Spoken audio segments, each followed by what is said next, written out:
सम्पूर्णमा नमस्कार। जय देश जय नेपाल। के छ तपाईँहरूको खबर? भोलिको चुनाव छ। एकदम आफू संयमित भएर भोट हाल्नु होला। आफूलाई भन्दा पनि देशलाई सम्झेर भोट हाल्नु होला, किनकि हाम्रो देशमा कर्णाली पनि छ, महाकाली पनि छ, दार्चुला पनि छ, डोल्पा पनि छ, मनाङ पनि छ, मुस्ताङ पनि छ है।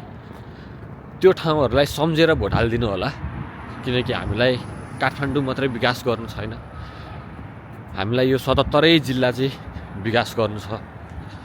त्यस कारणले यदि नयाँ नेपाल बनाउने तपाईँहरूको इच्छा चाहना छ भने एकदमै सोच विचार गरेर भोट हालिदिनु होला।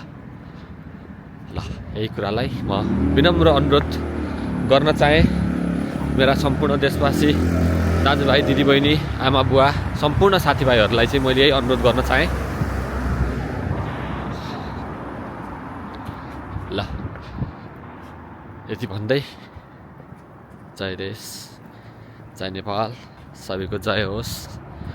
भगवान् पशुपतिनाथले सबैको कल्याण गरून्। जय होस्।